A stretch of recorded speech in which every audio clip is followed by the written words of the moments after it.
Greetings, everyone. I'm Hope Preston, and welcome to the Washington County Master Gardeners September chapter meeting. Our presenter tonight is Bruce Gravens, who is coming to us live from Douglas County. He's been a Master Gardener, as you can see, since 2001. He started in Santa Clara, California, and moved up here when he retired. He's in Douglas County, and he manages I'm reading this so I get them all, Bruce. He manages the tree, woody plants, and sedum plants for the Douglas County Master Gardener plant sale. And at home, he has a 7,000 square foot garden that feeds his family and supplies tomatoes, peppers, and zucchini for a local retail shop, garlic for a local pizza place, and a local food bank. So, Bruce, you're definitely doing your bit to keep everyone fed. I'm very glad to be able to say that. If you will look in the chat, you will see that Bruce has got his email address. So if you want a copy of this presentation, or if you have questions that aren't answered during the presentation, you can email him. And if you've got a question to ask tonight, please put it in the Q&A. And at the end of the presentation, I will read them off to Bruce, and he will answer as many questions as he can get through this evening. So right now, I will just turn it over to you, Bruce. Great, thank you. Thanks everyone for showing up. Now, if I can just get this thing to work, we'll be in great shape. It was working before. I know. Here we go. So we'll talk a little bit about my particular operation, and then we'll get into some garden soil prep. It's really important with garlic and onions and those kind of things to get the ground right to begin with.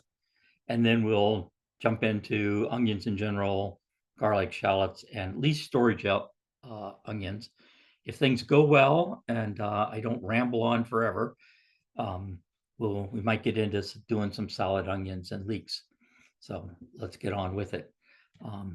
As he said, they do join the Master Gardeners in 2001. Right now I'm growing about 22 varieties of garlic that I sell both as seed garlic and bulk. It's about 5,000 plants. We get close to 350 pounds of garlic. Most of that goes to the local pizza place, and they make pizza out of it. And I also sell shallots to those guys.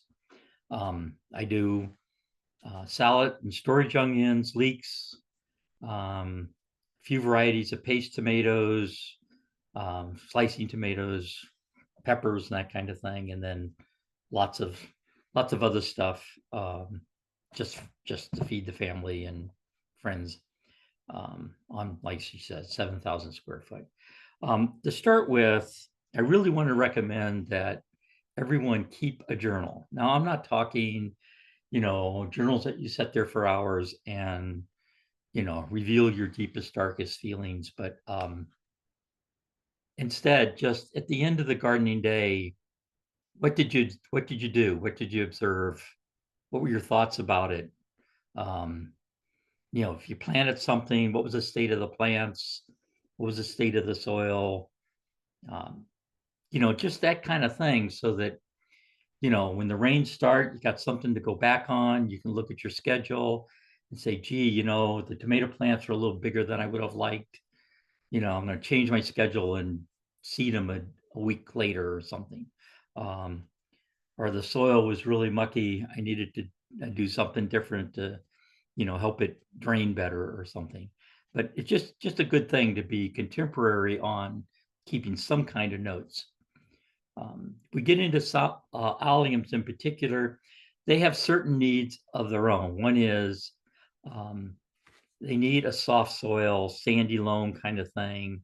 Or in my case, my soil is very clay, so it's a very hard soil. So I've got to add a lot of organic material to it to soften it up and make it something that the garlic and onions are able to grow and expand in. So that's something. It needs to be a little acidic. That's kind of a good thing for us here in the Pacific Northwest. Most of our soils are naturally acidic. It needs to drain well, especially during the winter. We'll talk a little bit how we deal with that. And onions have really poor roots. I'll just say it that way.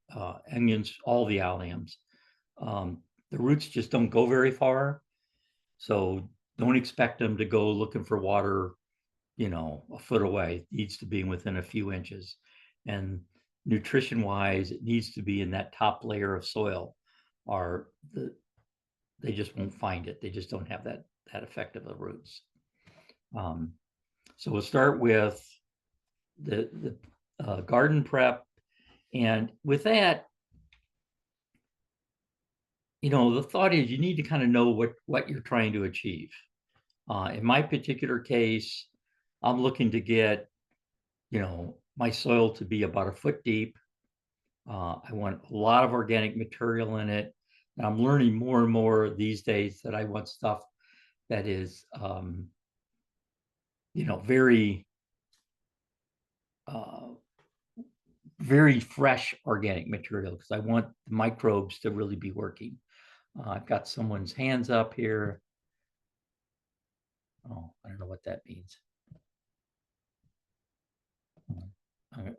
We'll just put the question in. You needn't worry about that, Bruce. Okay, I'll quit worrying about it.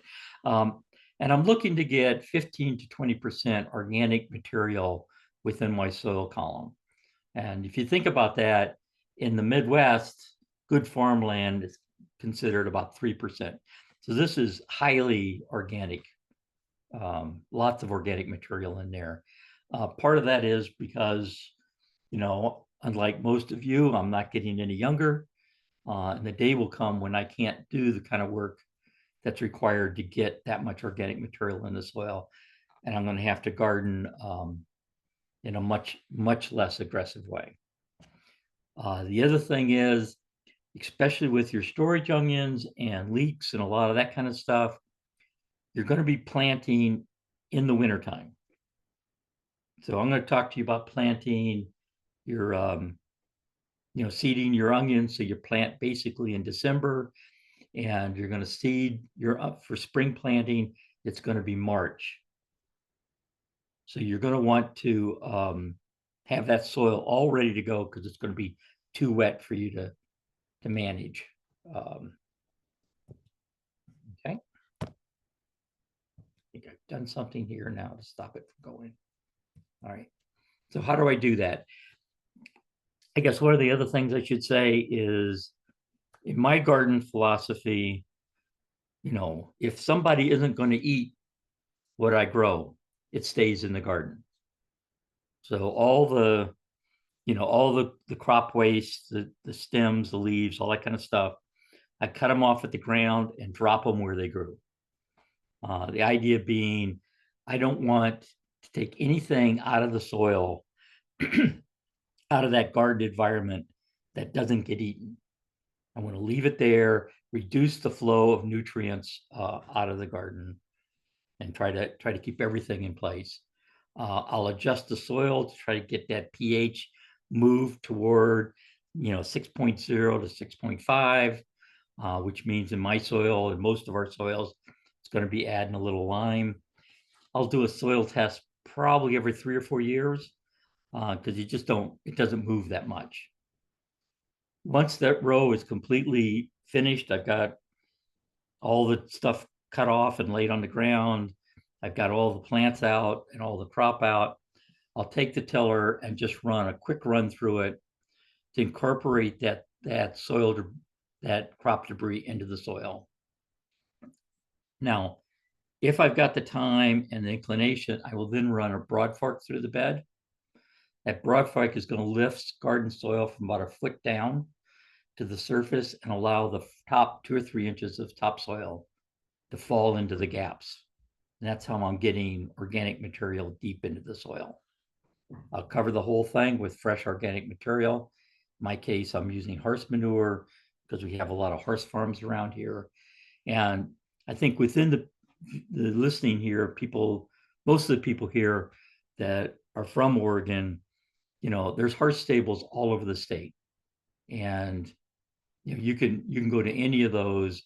They have an unbelievable supply of horse manure, and they're more than happy for you to haul it away. And when I'm done with that, once again, I'll run the tiller through, get that manure mixed in a little bit, and now that row is ready for the next crop. And that's how I'd cycle it. A couple things about horse manure. You need to talk to the stable owners about their use of herbicide, particularly herbicide that's used in the hay that they feed the horses.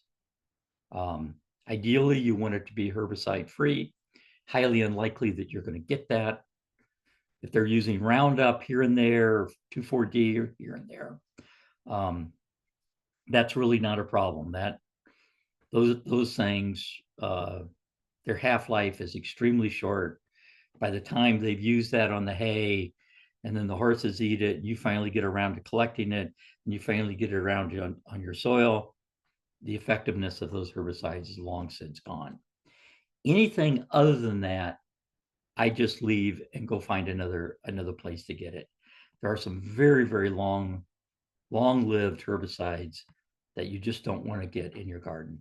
And so Roundup, 2,4-D, not a problem for me, but anything else is a no.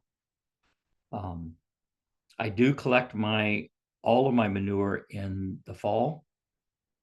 I apply it to the beds as my crop, my summer crops end up, and I don't put it on anything that's going to be a food crop that's going to get harvested before April. So I want it to spend a lot of time in the soil and do its thing. The rules on using any kind of manure, horse or chicken or rabbit or whatever kind of animal that you're using manure on, from the time you put it on the soil, if you've got a crop like tomatoes or sweet corn or something like that, you should wait at least 90 days before harvest. And if it's a root crop or something grown low to the ground, like lettuce or any of your root vegetables, 120 days.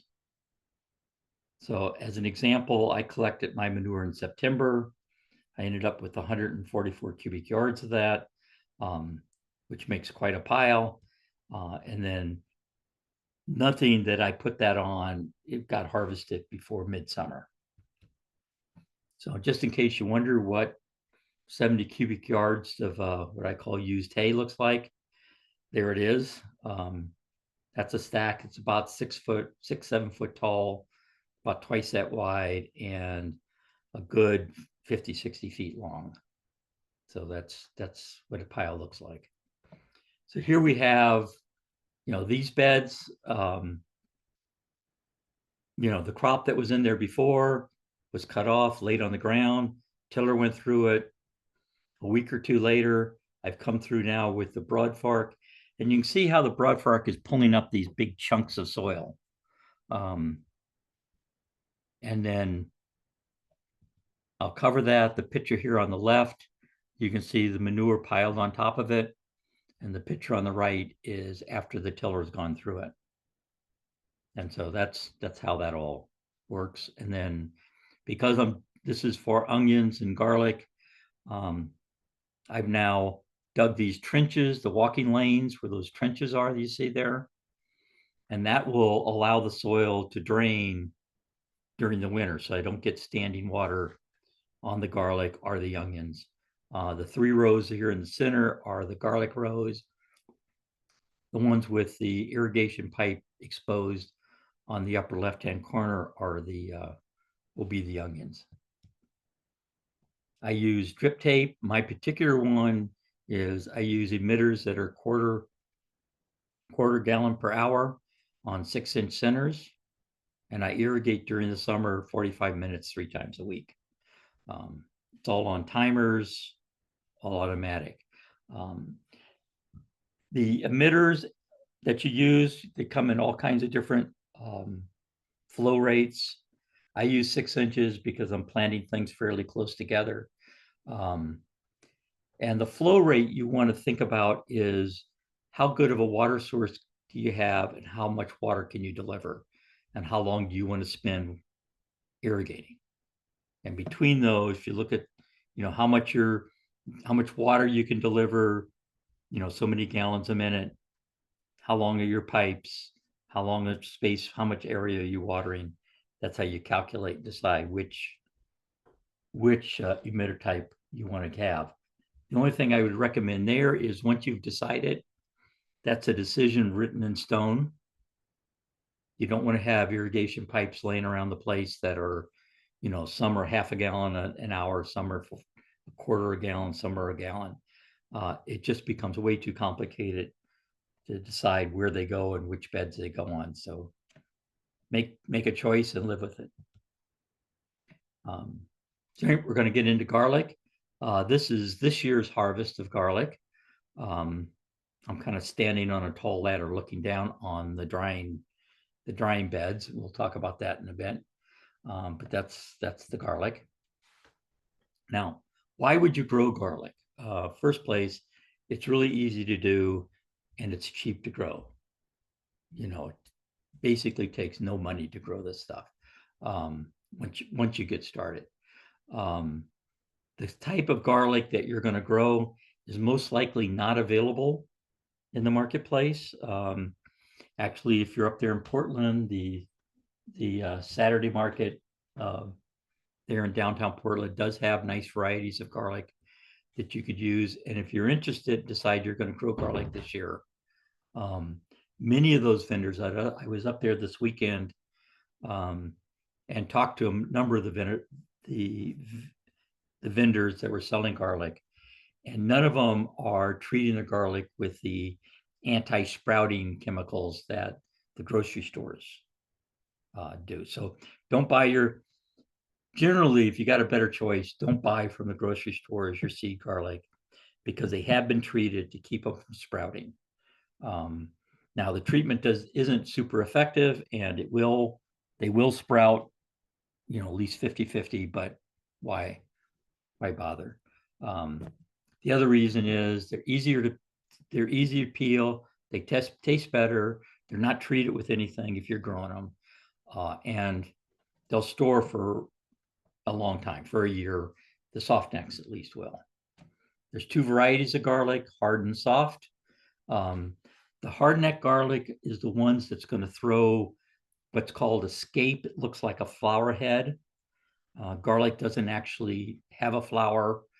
Those things that look like a flower head actually have little bulb. If you let it mature, it has actually a little bulb of garlic that's a clone of the mother plant. These are not braidable. You can't, once they're all dried, you can't make a braid out of them. But they are the tastiest. Also, the scapes are very tasty. You can make pesto out of the scapes. You can stir fry them. You can put them in soups. You can basically use them any way that you would use garlic, except now it's a green garlic. So that's a thing. Hard necks, though, about 8 months is the longest storage you're going to get out of them. After that, they're going to go soft. So you want to grow some soft neck garlic. In my case, I recommend people half hard, half soft. They're not quite as pungent, although if you cook them, you can't tell the difference between the two. They're a little harder to peel. That's why they store longer. They don't have scapes. They are braidable. So if you like those garlic braids, this is what you want. And they'll store the full year. This is the list of varieties that I grow. So you can see it's quite a list, and that's not an exhaustive list of all the garlic that's available. There's just an amazing list. So we've talked about getting into actually growing it. We've talked about preparing the beds. In this case, we're gonna plant them middle of October. Christopher Columbus Day is kind of the traditional thing, so you don't have to worry about the ground being wet. But you do want to get them prepared well in advance, especially if you're adding a lot of fresh organic material and you're disturbing the soils a lot. You want to give time for that bacteria to get going, for the funguses to get going, for them to start eating away at that fresh organic material. and then have a big microbiome that's going on in the soil when you put your garlic cloves in. Once they're in, you're going to fertilize monthly throughout the winter, especially. You're going to keep them irrigated in the summer, and most importantly, you're going to keep them weeded. When the scapes appear, you're going to cut them off as soon as you see them. Go ahead and eat them, enjoy them. Once the bottom third of the leaves have turned yellow, you're going to cut off the irrigation. A couple weeks later, you'll harvest them and then let them dry and then store them in a cool, dark place, but not in a refrigerator. So let's talk about this a little bit more in detail. So you're going to have a head of garlic. You're going to break that head apart. If the paper stays on, that's around the garlic clove stays on, that's great. That's ideal, in fact.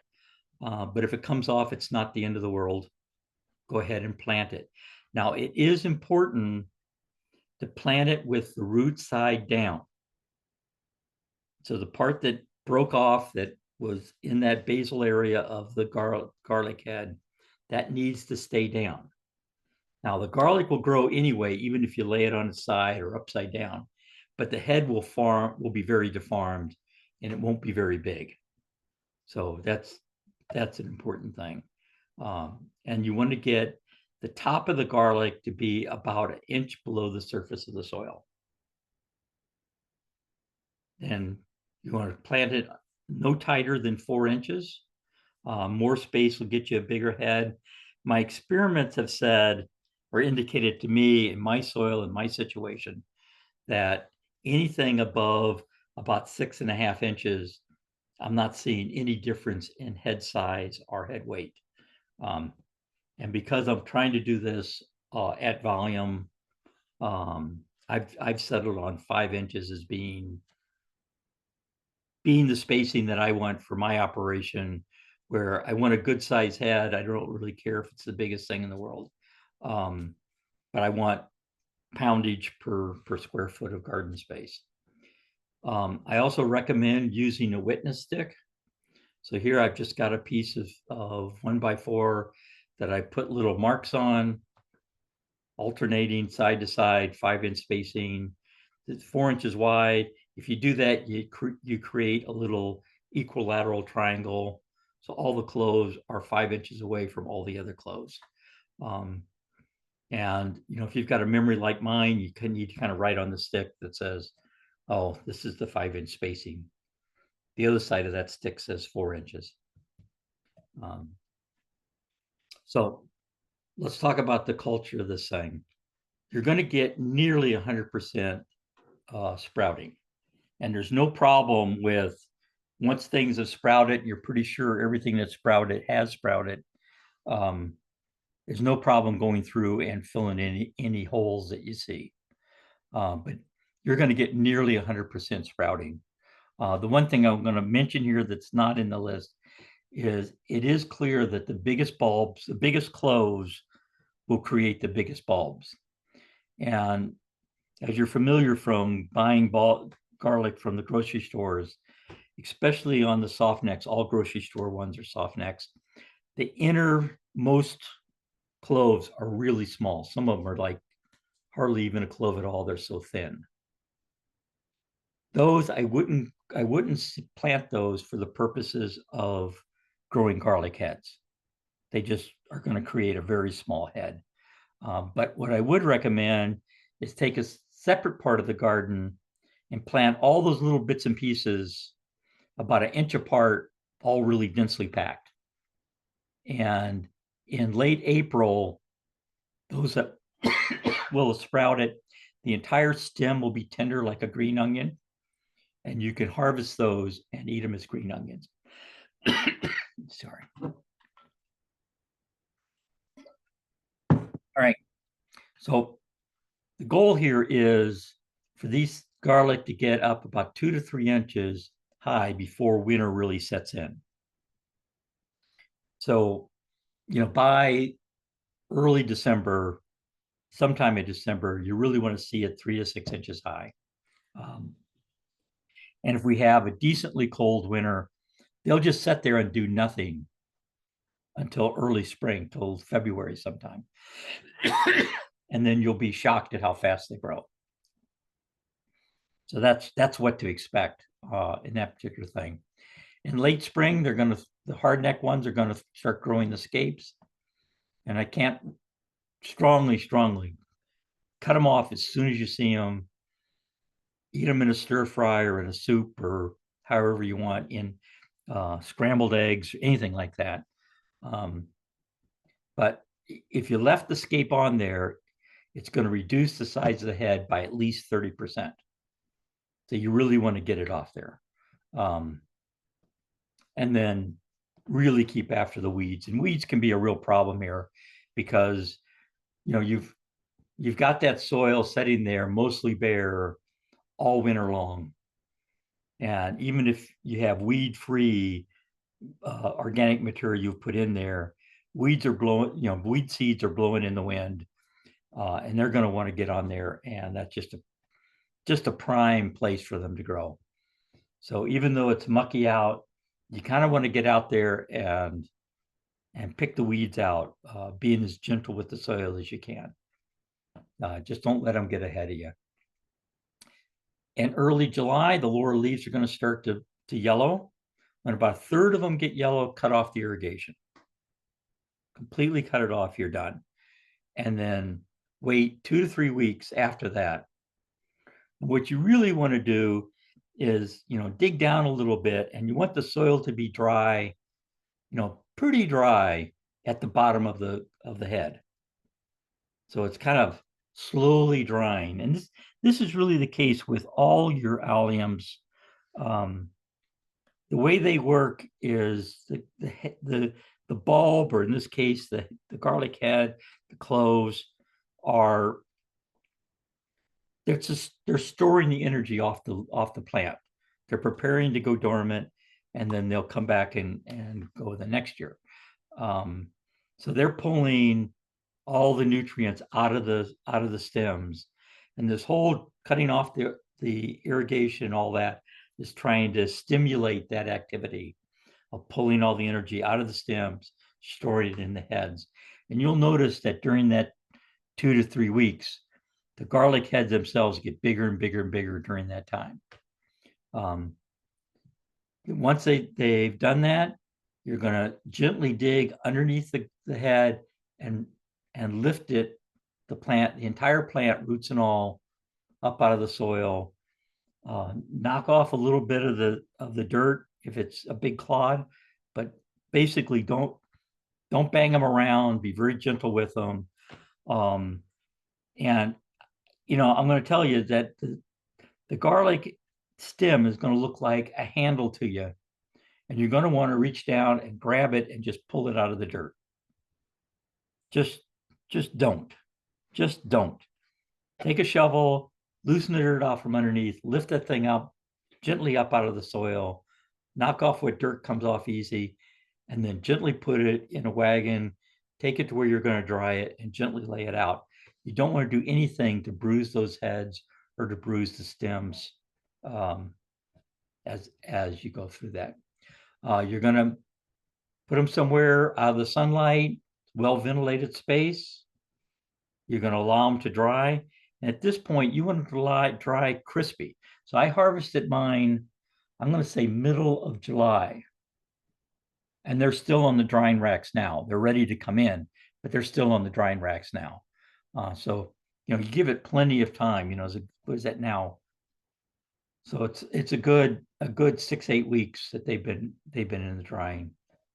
At this point, when they're completely crispy dry, you trim off the stem, you trim off the roots, and then store them in a cool, dark place, not the refrigerator.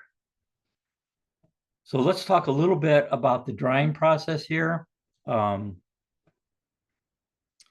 These things are sitting on a mesh that's held up above those solid boards with 2x4s, and there's a paddle fan above it that's blowing air 24/7 down on them. So I'm getting airflow through the pile and underneath. This is not an ideal situation. You'd love it if each one had separately done, but at the volumes I'm doing, with the space I'm doing, I can't afford anything other than that. Let's get into shallots. To a great extent, you do shallots the same way that you do garlic, same time of year. Ideally, shallots want to be planted so the top of the shallot head is sticking above the soil. In my case, if I do that, the birds will pull them out of the ground. So I put them just below and just cover enough dirt so that the birds can't see them. When you're growing shallots this way, you want to give it more than a 5-inch center, because shallots, you'll see in a minute, they expand quite a lot. You're going to do the monthly fertilizer. You're going to keep them irrigated. You're going to weed them. They will, when you're doing it this way, they will bolt, but that doesn't affect the storage time. Just cut the flower heads off. It'll be fine. Same with the garlic when the leaves start to turn yellow, or the bottom 2/3 are gone, turn the irrigation off. And with these, because they're right on the surface, you can let them dry almost completely in the ground. Here's my shallots from sets. Whoops. And you can kind of see that's one shallot right there that I planted. So that's a big, they really spread out. And each of the little shallots you plant, you'll get 6 or 7 new shallots from that. And then same with the garlic, you let them dry till everything's crispy and then prune them. This is the storage onions from this year. Storage onions, you got to ask yourself why you want to grow them. They're cheap. There's not a lot of chemical residue on them. They're not the highest value thing to grow. So why do you? Well, because you can. There's nothing more convenient than going to your storage area and picking out an onion when you need it. You might want to be more self-sufficient. You might want to challenge. It's winter. I need something to seed. And I'm retired and I'm always looking for something to do. So something to think about. The key is with these things, get your beds done before. Like I said before, we're going to be planting these things in the rain.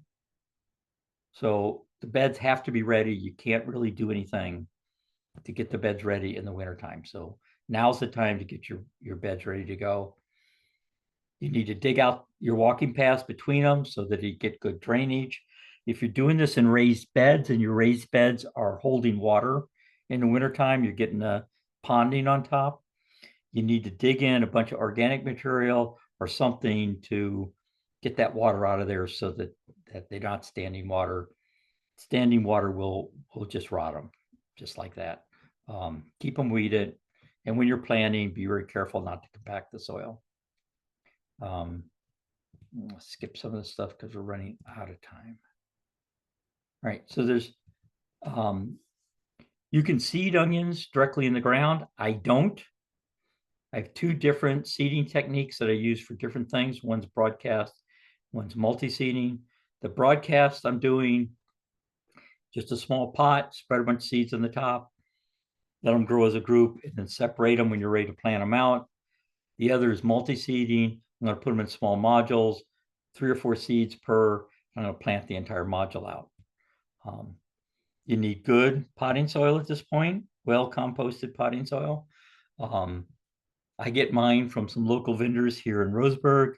I have done the research. There's a number of really good bulk potting soil suppliers in the Portland area. From what I can tell, almost every town in Oregon has somebody selling potting soil in bulk. This little concrete thing here is a 1 cubic yard dry stack concrete block. I use the fancy concrete block to make it look a little nicer. And, pickup truck load goes in there, and that's good for a year or 2. In fact, it gets a little better the second year than the first. And I grow potatoes in them just to get the microbiome going and to have a nice crop of tomatoes or potatoes.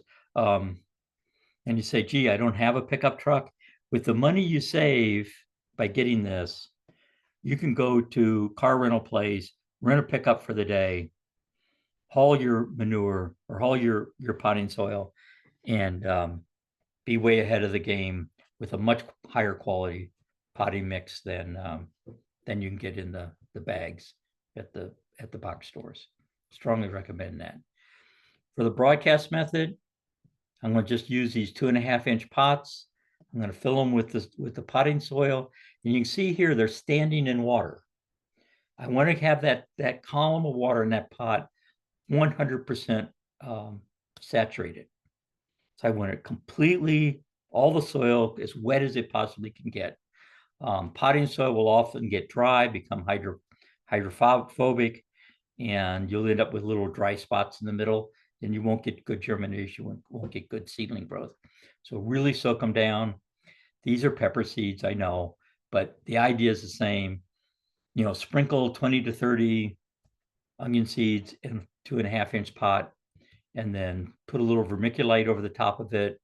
Use the back of your fingers to press it down to get a good contact, seed to soil contact. And you should feel the wet coming on your fingers. And if you don't feel that moisture coming up on your finger and the vermiculite changing color, you know you didn't get that soil wet enough. So get the next bit wetter.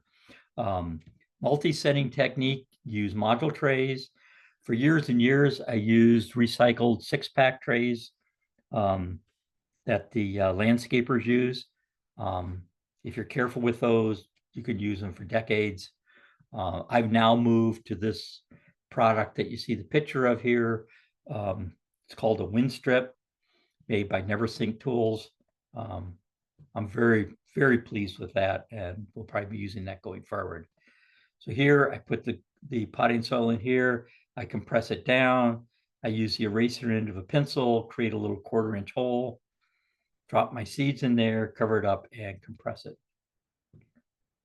Allium seeds, all the allium seeds are going to germinate between 60 and 70 degrees Fahrenheit, which is a nice cool room in your house. You want the soil moist but not waterlogged. I have mine set in a little tray with maybe a 1/4 inch of water at the bottom. You want it in bright lights, and 2 to 3 weeks you'll get the germination.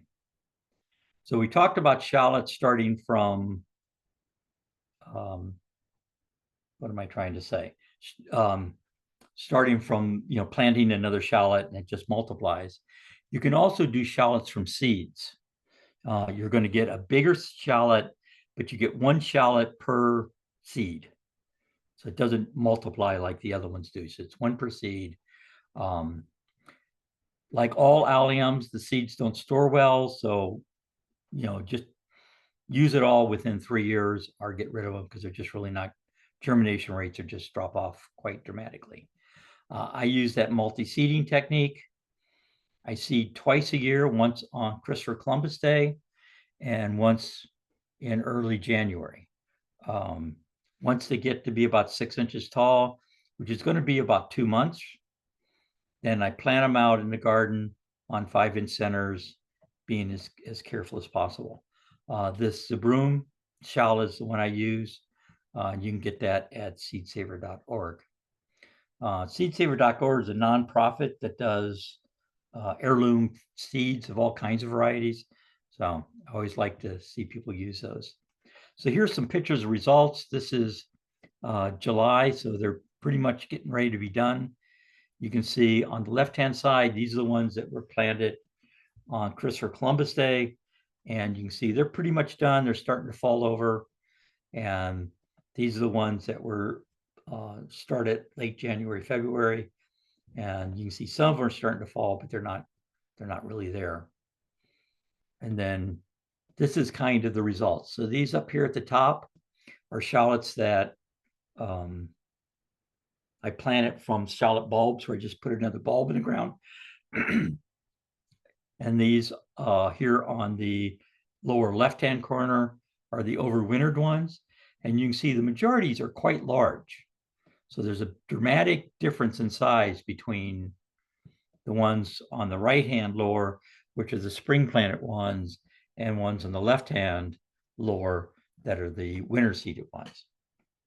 And I seeded many more. The difference in volume is I just did a lot more in the spring than I did in the winter. I could just kind of experimenting with the winter stuff. Although you do see some very large shallots here. And just to give you an idea, this shallot is basically the size of a tennis ball. And almost all of these are the size of a tennis ball. Right? So we'll move on to storage onions. The key thing on storage onions is you want to go with the long day.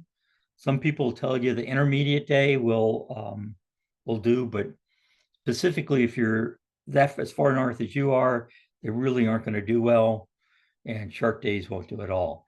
And what that is the different types of onions will start to bulb at different times of daylight. Short day is really for the southern latitudes, Texas, Southern California. Intermediate, sort of the San Jose area type of thing, Gilroy, that kind of stuff. And then everything north of California really needs to be the long day. So only do long days. We hit that 15 hours where they start to bulb late May, early June, and that's when they go. Gives you plenty of time to get them cured down before the winter rains start. They will bolt. And there's things that cause that. If you're doing overwinter, you run the risk of them bolting. If they get planted too soon, we get a particularly hard freeze. They're too wet or they get too little water. Anything that stresses them out will trigger that second year response. So they'll think they're in the second year, they think they're going to die, and they want to procreate, so they'll start throwing the flower head up. Onions actually do or have a true flower. They really do create real seeds. If they bolt, they're not going to store well. So as soon as you see them bolt, go ahead and pull them out of the ground. Don't leave them in there because the head isn't going to get any bigger. The bulb isn't going to get any bigger than what it is when it bolts. That's it. So pull them out, and you can just eat them as fresh onions at that point. Also, if you happen to get too much light, regardless of how old they are, they will bulb. This is a broadcast seeded pot that got lost in the back of the greenhouse where it got way too much light for way too long, and it decided that summer had come, and even though these plants are probably only 8 or 9 weeks old, they decided that they should bulb up. And it's just based on hours of light. It's simple as that. You can grow storage onions from seeds, which I recommend. You can do sets, which is looks like a little pearl onion. They've been heat treated so that they think they're still in the first year. Doesn't work all that well, and they do bolt quite a bit. And then the other thing is you can buy starts, onion plants. Almost all the major seed companies are now doing it. This company, Dixondale.com, I've had really good luck with that if you don't want to mess with seeds, right? So the key to growing these things is you want to get the upper part of the plant as big as you could possibly get it before it starts to bulb. Once it starts to bulb, your part in the game is over. I go ahead and water it, but there's no reason to add any more fertilizer or anything. They're pretty much done once they start bulbing. So spring seeding, I do January for the spring. I do Christopher Columbus Day for the fall. This is what, when you do broadcast, this is what it looks like. So you can see this is actually in the November timeframe. I'm running late. This is in the winter. So this is like November, December timeframe.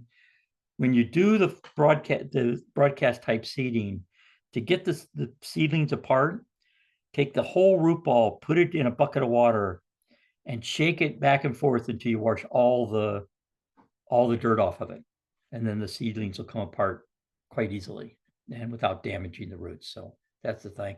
But here they are all done on their little 5-inch centers. This is what it looks like when you do the multi-seeding technique. So these are those little 6-pack trays that I told you. Now these 6-pack trays are probably at this point 15 years old. 3 to 4 seeds in each one. And when I plant them out, I plant them as the whole thing. Just pull that little plug out and plant it. This is what it looks like when you're done. You can see here's a group of 3 onions growing together. Here's 3. I guess there was a 4th one in that one. Only 2 in this one. You can see how they grow together like that. We're going to skip this bit. This is kind of gives you an idea. This is the overwintered onions. Look at the size of these things on the lower left-hand corner. And then these is spring planted, and this is early May. So you can see much, much smaller at this time of year. And then here we're in June. These are starting to fall over. They're getting mature. They're starting to fall over on the left-hand side. And the spring ones are still going robustly. And then here we are, early July, the overwintered are pretty much done. And the spring ones are fixing to be done. You can see they're laying over. Once again, here's the overwintered. You can see the little groups of 3 or 4. And then here's the spring ones. You can see the ones on the left are much further along than the ones on the right. All right, we talked about that. So once a third of the onion crop is flopped over, turn off the irrigation. A week later, go through and fold them all over. So they're all laying, all the tops are laid over. 2 weeks later, you want to gently lift the pot out, the plant out of the soil, shake off a bit of the dirt, well ventilated area, let them dry till the bulbs and the leaves and the roots are crispy dry, and then trim them and store them. And then this is what my storage onions look like. I put in here my schedule for everything. So you can see spring planted onions, I seed in January, overwintered. At this point, I'm going to Christopher Columbus Day. Shallots, I do sets and seeds in Christopher Columbus Day, and I do another seeding in January. Garlic is done in that mid-October timeframe. Salad onions, didn't talk about those, but I'll briefly go into that. I do salad onions every 2 weeks. So I plant enough, I do the multi-seeding technique, plant enough in 1 6-pack to meet the needs of 2 weeks worth of our consumption. And just every 2 weeks, do another one. With these salad onions, you can disperse them throughout your garden, plant them with just basically anything. And then go back and harvest them as you will. And then leeks we didn't get into, but that's January. Sometime in the autumn. And then again, for autumn leeks, I plant them in February and April. For winter leeks, I get them May and June. Okay. These are the books that I recommend. This Growing Vegetables West of the Cascades, excellent book. His philosophy is exactly the opposite of the bottom one, how to grow more vegetables. So it's good to read both views. Steve is going to tell you to spread everything out and, keep everything wet and, take up as much space as you properly can. And John's going to tell you, just press everything together, use as little water as possible, and go that way. You really want to understand how composting works and how fresh organic material versus composted material works. This book on teaming with microbes is excellent to give you a very technical view of how that all goes. So a little later than I wanted to, but let's get to some questions. All right. You did just fine. Thank you very much, Bruce. And we do have a few questions here. Um, you just mentioned this, but you didn't go into any detail. Is it any different when you're doing container or box gardening? So the soil prep is different. And now with onions and garlic and that kind of stuff, they do really, really well in containers. I would use, the box standard potting soil in a container. I would probably start with fresh every year, and I would use a lot more fertilizer than you would in a garden. Realize when you're putting it in a box or a container type thing, you're responsible for all the nutrients that plant's going to need, and so you've got to supply everything. The other thing I would say is it's unlikely you're going to be able to get enough nutrients in there in an organic farm. So you're going to have to go to chemical. I would recommend going to a chemical fertilizer. Just Do you have any because. that was another question. Do you have any specific fertilizers that you recommend? So in a container, since we're on that, I would just use a balanced fertilizer, where all three numbers are the same. And at least 10, 10, 10, if not 16, 16, 16, something like that. If you're doing like I'm doing, where you're putting a lot of fresh organic material in there, like a manure, especially if it's horse manure, there's a risk of getting too much phosphorus in your soil. Um, the rocks that our soils were made from have a lot of phosphorus in them. So we have a lot of phosphorus in our soils all over the Pacific Northwest. So our soils tend to run high in phosphorus, although the soil test, unless you spend a lot of money, is going to over exaggerate that number. Most soil test companies can't differentiate between phosphorus that's tied up in the minerals and not available to plants and phosphorus that is available to plants. What I'm leading to is, if you're putting a lot of manure on a soil, on a dirt like I've been describing, I go to grass fertilizer. And the reason for that is grass fertilizer is high in nitrogen, almost no phosphorus, and a bit of potash. So it keeps you from overdoing that. Now, to be fair, in this presentation, I talked about doing a lot of fertilizing. Now that I've done this technique of massive amounts of manure, getting down and the broad farking and all that, I don't have to put much manure or much fertilizer on the soil at all. So I do it through the winter, just because, microbial activity slows down when things are super wet and cold. So, and although the garlic doesn't look like it's growing, that's when it grows most of its roots. So I'll fertilize during that winter time, but in the summer, as soon as it warms up, there's plenty of nutrients in that soil just from the microbes eating up all that fresh organic material. Okay. Are the times that you recommend for planting any different up here in Portland rather than in Douglas County? So for garlic, I would say no. That Christopher Columbus Day thing, that's what the growers in Gilroy use, Gilroy, California, where, the garlic capital of the world.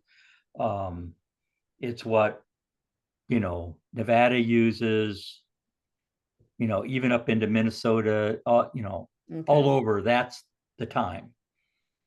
And mainly because it really doesn't, you want to get it in before it starts raining.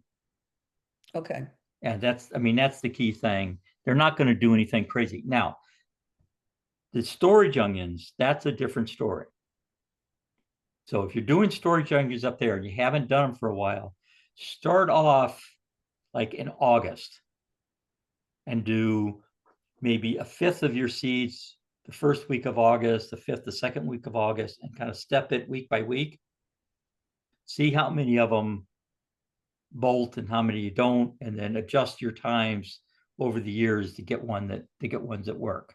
The January seeding I would do regardless. Okay. Now this is an interesting question. Do you notice any difference in flavor with spring planted versus winter planted? No, none at all. We're talking about storage onions here. None at all. And the other thing that's very interesting, I don't know if I can get back to it. If you look at, well, it's kind of hard to see. All these back here are the way back where that little orange stripe is. Those are my winter planted ones, and everything in the foreground is my spring planted ones. And these are all baseball size onions or bigger. So there's not a lot of advantage to that winter planting, to be honest. Okay. I mean, I do it mainly because I want to figure it out. I want to get it to work. But I suspect once I figure it out and it works well for me, I'll probably just stop doing it and just do the spring one. It's just a lot All less right. hassle. A couple of slides had different pH ranges. Can you just say because you said something about adding lime. Right. So what's the good pH range? So you got to look at what are all the things in your garden that you're growing. For onions, they wanted, oh, sorry about that.